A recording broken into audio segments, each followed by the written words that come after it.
Now, I don't know about y'all, but I don't think I needed Van Jones to speak for me.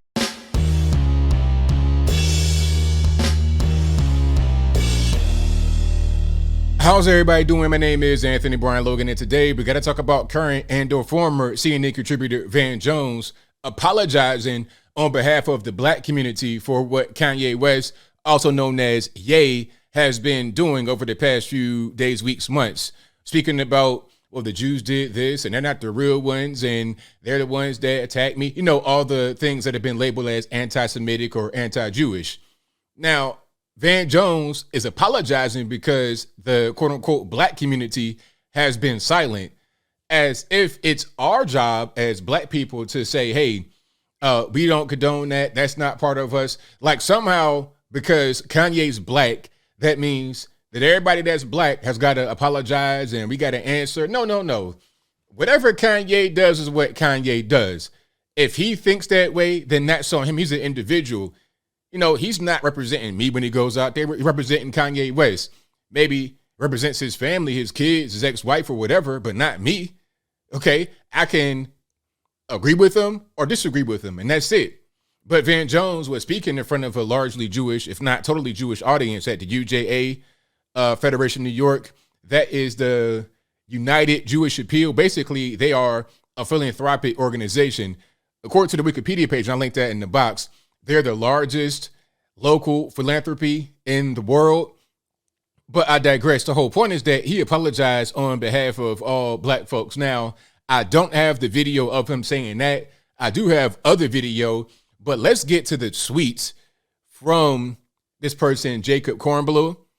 He's talking about exactly what Van Jones said, and you can see Mr. Jones right there in front of the podium speaking, and his caption to this picture says, keynoting the UJA Fed New York Wall Street dinner, Van Jones, 68, apologizes to the Jewish community, quote, for the silence of my community, allowing, quote, an African-American icon praising Hitler and Nazis, and we act like we don't know where that hatred come from, unquote. But he says the silence is over. Now, Van Jones, you got to speak for yourself, man. Like, I'm not saying what Kanye's saying is right. I'm not saying what he's saying is wrong, but don't act like that's on the whole quote unquote black community to answer for what this man said. That's not how that works. Okay. Because when you got Bernie Madoff doing stuff and you got the other guy, Sam Bankman-Fried doing stuff, you don't have Chuck Schumer going out there talking about, oh, well, we apologize for what they did, or any other Bernie Sanders. They ain't gonna go out there talking about, oh, we're sorry for what he did. No, that's on them. Same thing. If it's a random white guy doing some stuff, okay, you got your man Jeffrey Dahmer out there eating people, all kind of stuff. That's not going to be up to every white person in America or in the whole world to apologize for that. Nah, that's an individual. They should be condemned or praised or judged and not judged on their own, not as a collective, as part of a race. That's crazy. Okay, I mean, Van Jones, I like sometimes, but this right here, he's just totally out of it. Now, here is what Van Jones said about the particular part of the speech that's available in video. So he says, when black people and Jewish people get divided, democracy falters. Is that right? So those specific groups, when blacks and Jews get divided, then democracy falters. I'm not sure how you make that kind of connection or that jump. I don't understand how that really goes together. Maybe that's just part of your experience, but I don't know how that makes any sense. I think it's more about when Americans as a whole are not united, when we're very divided, that's when the country falters. Democracy ain't no democracy. We're a constitutional republic. So what are you talking about anyway? It should be all about Americans being more on the same page. Not that we got to be the exact same. Of course, we're going to be different to a certain extent, culturally, whatever, but we need to be more similar than dissimilar if we're going to have a union that works, right? But anyway, he continues, when black people and Jewish people come together, democracy advances. That's practically the only time democracy advances. So those two groups got to get together, be on the same page for quote unquote democracy to advance. Cool. So let's go ahead and roll this clip. Of course, this will be in the box. It's only about 2 minutes long, but if you want to see it without my commentary, I know what to do. Let's go ahead and roll it. I'm lucky because my godmother is Dottie Zellner. I'm her godson. Now, I don't know who that is. If y'all know, let me know in the comments. And Dottie Zellner was one of those crazy Jewish kids.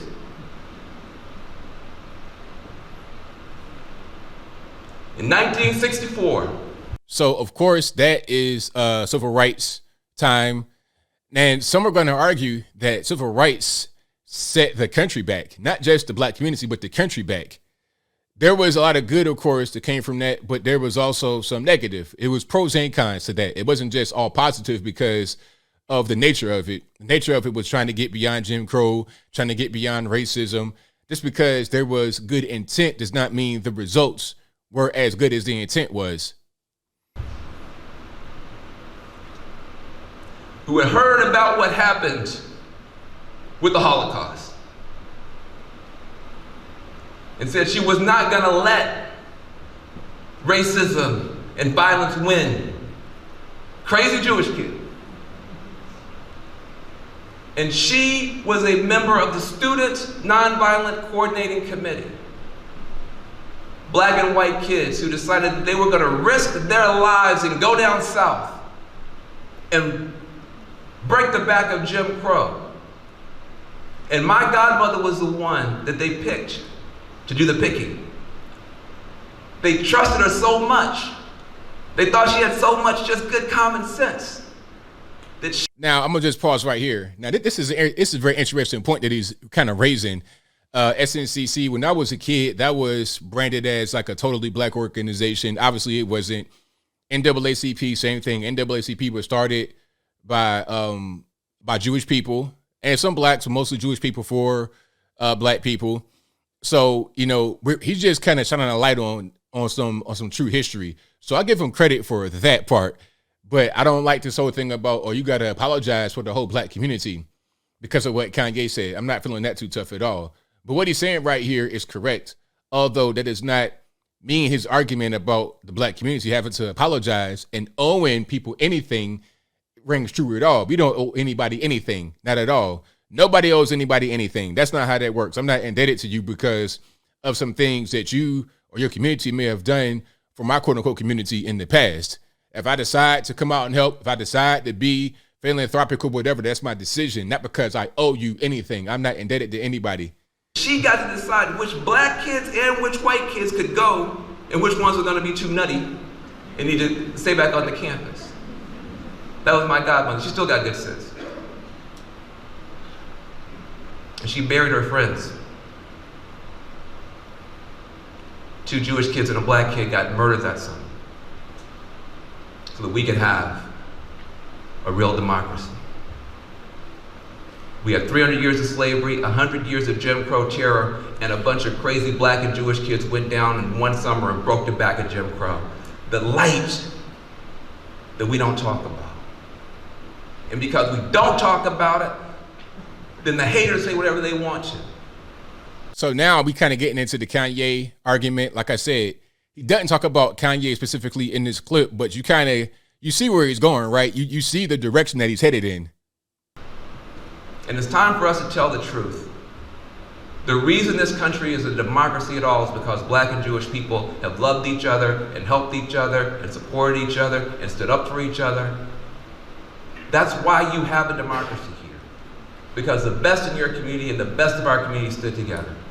That's why you have a democracy here. So there you go. That's the clip that's available online. Again, if I can find the specific moment he's talking about Kanye, I'll link that in the box, but I've not been able to find that right now. That is the clip that I'm able to find. And of course, that'll be in the box too. But you see where he's going with that. You see exactly where he's headed. You see the direction that he's going in because he's talking about Kanye. Okay, he's part of the black community. He's hating on Jews. He's against democracy. But what we need is for blacks and Jews to be on the same page.